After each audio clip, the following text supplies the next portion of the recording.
We are taking this week's Real Talk offshore. Triggerfish officially opened March 1st, and we've got all the details on how to catch them. Real Talk starts right now.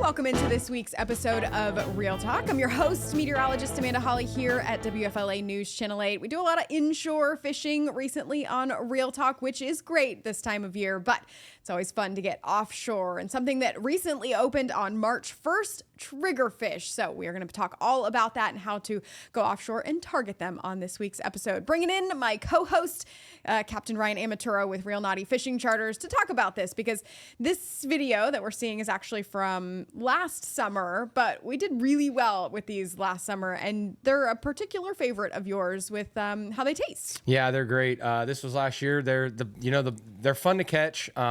I call them a bycatch. Yeah. I don't necessarily say I'm going to go target triggerfish. They are really good eating. I'm a big ceviche guy, and for us to catch them, I love putting them in ceviche. They're great baked too, but they're a fun fish to catch. They fight good, neat features.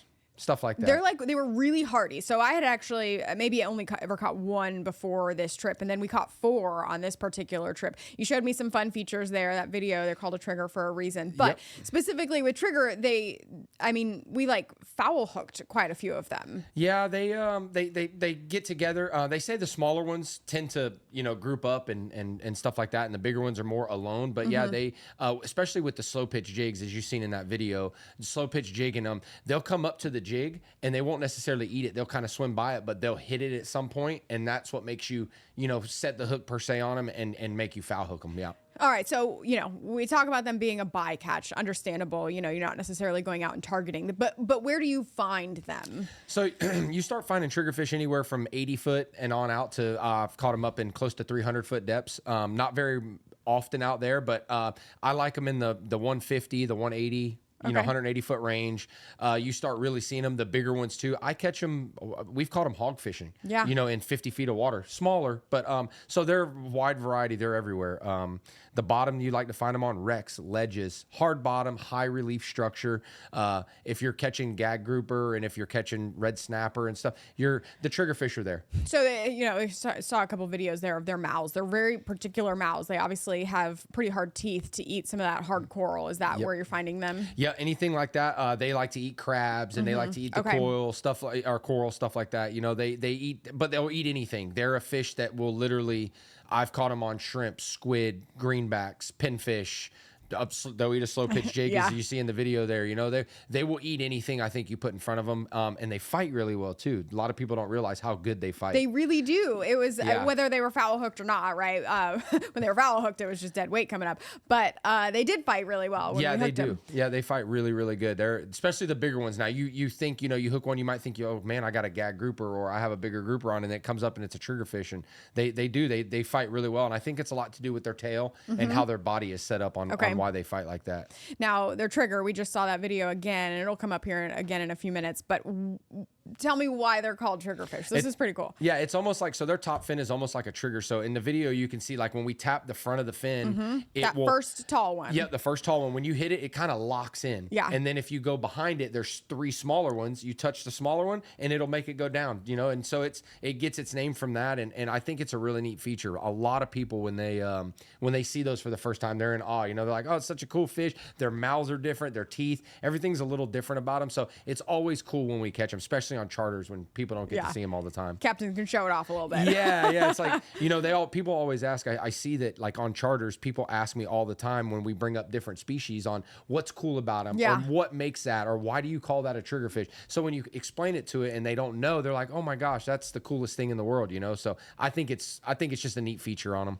I'm assuming that is like a defense mechanism for them. Is it like a fish comes in to try and eat them from the front? Yep. That pushes them back. That's basically exactly what it is. It's all defense, and most fish that have stuff like that are, and that they open that up, and it either doesn't allow the fish to get the triggerfish in its mouth, or vice versa. So it's just it's a defense thing, but it's also cool for us to see when we get to catch them. Definitely. And so you said that you like them as ceviche as well. How else do you like to cook them? I'll put them in the oven. I like to bake them or blacken them. Those are my two other favorites. I have found that I really enjoy the ceviche once you kind of get the recipe dialed in, but the baking's really good. I think baking's good. Some butter, lemon, and garlic.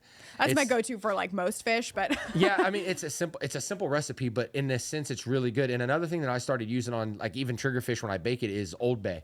Okay. I'll sprinkle some Old Bay. It'll give it a little bit of a spice. It'll spice it up a little bit, but still same great taste. And like I said, they're tasty. They're super hard to clean though. I was just going to bring that up. So like before you get to, eating them, you have to clean them and their skin is really thick. Really thick. I tell everybody, don't use your brand new knife. don't use a good knife or one that's like, oh, don't use that knife. Go to one. I actually have a Dexter knife that is specifically just for triggers. I use it for other stuff, but when I clean triggerfish, I pull it out because it has a serrated blade on the top side of the knife. Oh, interesting. So I turn the knife upside down and I actually use the serrated side to get through their skin because it's so thick and hard. It's crazy how thick it is. Just kind of another cool feature of the fish. Yeah, just another, and it might serve a purpose down there with how hard it is. It's not as easy for a predator fish to eat them, but yes, it's just another cool feature. Like there you see the teeth. Yeah, it almost reminds cool. me of a sheep's head, right? Yeah, like we've talked a lot about sheep's head. Inshore sheep's head, yeah. Yeah, and so it's like it's almost a version of human teeth, and it's just another neat quality of them. I enjoy catching them. Clients do just because of the fight, Yeah. So while, these are, bycatch, I guess you could say, but you're catching what else when you're out here catching these? So like really when you find triggerfish, it's like I was saying, it's over a lot of structure. They like the structure. It gives them something to eat. You will hardly find them over any kind of sand bottom or anything like that. Limestone's another structure that they like. But when you're catching grouper, gags specifically, red snapper, mangrove snapper. If you're catching any of them fish in that deeper water, you can almost guarantee there's triggerfish around. And like I said, the little ones tend to school up. What I've learned is you'll catch more of little ones, and then the real big ones, you'll only catch one or two. And then you won't catch another one on that spot. Okay. You have to move spots, So I think that's what it is like when they get mature and they grow up like that, they only one or twos. And then when they're young, they tend to try to hold. Okay. I've even seen them way offshore swimming up on the surface, around like seagrass or whatever, maybe floating, like the real baby ones. Yeah. So it's neat. It's just a wide spectrum on where they live and what they eat. It's all around. Now I'm putting you on the spot here. Do you know how big they have to be to keep? I know 15 to the fork. The fork, yeah. Right. So I will tell everybody, if you're listening, use Fish Rules. It's an app. Okay. It's free download. Yeah. It's backed by FWC. People ask me all the time when we're out on the boat, do you know the size? I can rattle 90% of the fish off, but when you start getting into bycatch species of fish, if you pull it up before you leave or lose cell service, it'll give you the regulations, and then you can have it the whole day. Right. Very smart. Keeps you out of trouble with FWC, but you can just pull it up. You can look, and it's a fork length measurement on these fish. They're not overall, it's fork. So without having any visuals to kind of describe what that means, can you describe a little bit? Because there is a difference. It's a big difference. Yeah. So on triggerfish, it's a little bit different. So when people say overall, that's the overall from mouth to the end of the tail. Yeah. That's overall length. And you can pinch the tail. And you can pinch it. Yep. On any fish, you can pinch. If it's overall, you can pinch the tail to get your overall length. It'll say like TL, tail length. Tail length. Yep. Exactly right. So now when you get to like a triggerfish or a hogfish, it's a fork length. Well, triggerfish, they have these long tails that kind of come off their main tail, and you can't measure from that. You want to go, when we say fork length, it's the very inside of the tail. Right. So basically the shortest portion of it. And that's what makes it hard too. You catch a lot that are right at that mark. Yeah. And then you get, and especially in the shallower depths, it's hard to find the keepers. Yeah. Well, you can see in some of the video too, like you pull it up and you're like, oh, it's like a really big fish when you can count that whole tail, the forks that come all the way down, but you can't. It's just to that shortest portion. If you see it right there, that's actually a pretty good photo of it. You can see how that tail kind of curves out on top and bottom. You want to go to the center of it. Right. That's your fork length measurement. Very important. Yes, because FWC will have a heyday with you. I know it. But it's so fun to talk about an offshore fish. I love offshore fishing. I know you do too. Kind of one of your fortes there. Yeah. But anything else you want to add about triggerfish? No, I think mainly just when you catch them, they're cool, good picture fish. Yeah. If you don't ever get out there and target them, and you're wanting to, if you're just getting into it, say, man, I would like to go catch some of those. Start looking in the 80 to 100 foot range. You know, you don't have to go super far. You can get to it in like 40, 50 miles for us. So just be on the lookout for them. You never know when you'll catch them. You could be catching red grouper or gag grouper or red snapper, and then all of a sudden you'll catch 1 or 2 good ones. Take them home and eat them. They're worth it. For sure, when they're of size, right? Yeah. All right, Ryan. We're going to take a quick break here on Real Talk. When we come back, we are talking about one of your favorites coming up here in just a couple of weeks. Stick around.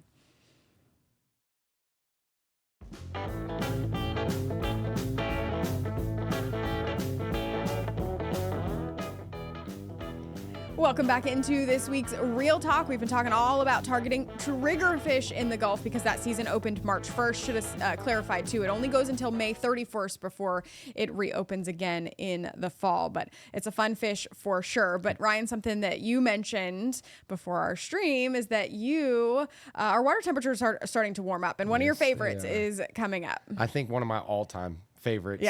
Best thing to target, blackfin tuna. It's just.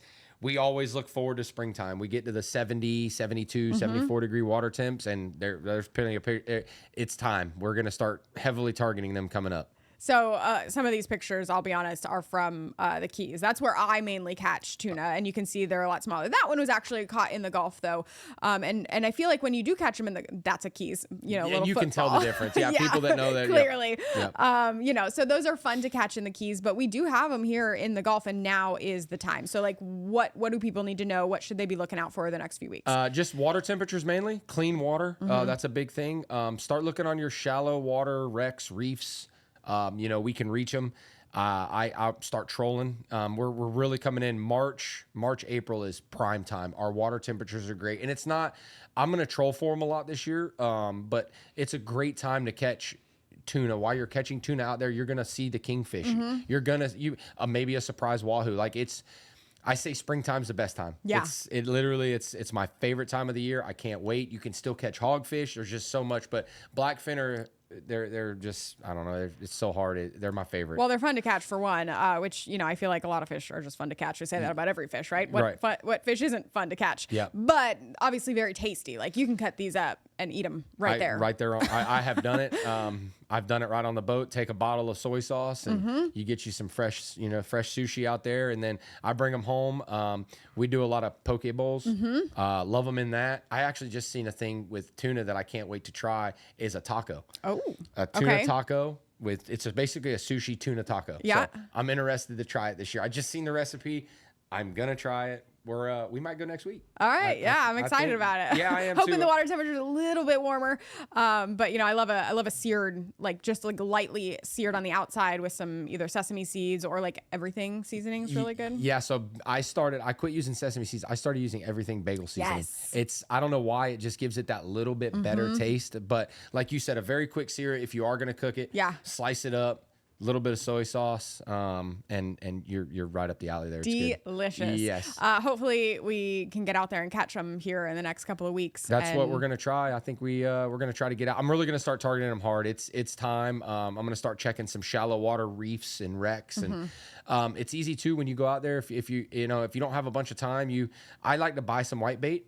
Greenbacks or pilchards, whatever everybody likes to call them. Get a live well full of that. Take your trolling stuff and just go, you start 25-mile range, you get into that 70, 80 foot. Are you trolling that or are you flatlining that? I'm going to troll. I always troll first, especially in the early morning. If it's sunlight, I will pull up on a spot. Say if I'm going to a wreck. Okay. Pull up on it, troll it for the first 45 minutes. Okay. And then if not, go sit on top of it, chum white baits, get you some flat lines out, and start trying it that way. But usually in the early mornings or late evenings, trolling is super productive. All right. Well, I'm very excited. Hopefully we can bring that to you here in the next few weeks on Real Talk. Yeah, I'm excited too. All right, let's check out some of these social media pictures that we got for this week's Real Talk. We got 3 to bring to you this week. First one comes to us from Jeremy Davids. Some nice mutton snapper there. Snapper there. Another really good eating fish. Great target, great fight. We're starting to see seeing more and more up in our area. So it's cool to see. Yeah, and I picked this one for a reason. It was a nice compliment to the offshore fish. Yeah, it is. It's great. You'll catch them. I mean, triggerfish. When we're talking about triggerfish, you catching mutton, you're catching triggerfish. Okay, Yep. awesome. Well, thanks, Jeremy, for that picture. Next picture is coming to us from Kim K. Tally, hog snapper. Also, we've talked about this a little bit. Hopefully we can get out there and do this too, because these are kind of, the season's wrapping up. Yeah, it's getting warmer waters. They're gonna start slowing down. They're here year round. Yeah. But prime time is in the cold. But hopefully before the water gets too hot, we get out and target them, because we have been talking about it for months now. Yes. All right. Well, thank you for that picture there. We got one more, something I love to catch in the summertime too. A red snapper. Trey Cruz sent this one on my Facebook page, so appreciate that picture. Nice one. Yeah, there, Ryan. They're big, and season's coming. Yes. June 1st for us for for hire, and we're looking to have a great season. They're fun to catch. They eat good. A lot of people. It's really like one of them sought after. Everybody's waiting for the season. I know. It's me. Here I am. Yeah, and we get to do it. I am too. I catch myself doing it. So Yeah, it's gonna be fun. they're so fun to catch, and obviously delicious to eat there as well. Don't forget, you can send in your pictures and videos of you catching fish or just out there fishing, having a good time. WFLA.com/report it. I'd love to feature you here on Real Talk. If you missed any of Ryan's tips on how to catch triggerfish or tuna here over the next couple of weeks, you can watch all of past episodes of Real Talk on your favorite streaming platform, and of course on the WFLA free TV app for your TV there as well. Cool. Yeah, well, I'm excited. Me too. It's coming in springtime. Everybody that's watching this should get excited. Fishing's getting ready to get We've been talking about it for like weeks now, so I'm excited for things to start heating up. I'm excited for things to start picking up just a little bit as those water temperatures pick up. Feel like a kid sitting in a window waiting for summertime to come around. Yeah, we deserve it. We've had a cold winter, as we've talked about on Real Talk before. Yeah. All right, thanks Ryan for joining me on this week's episode. Absolutely. We'll see you again in the future. Thanks for joining us this week. We'll see you next time.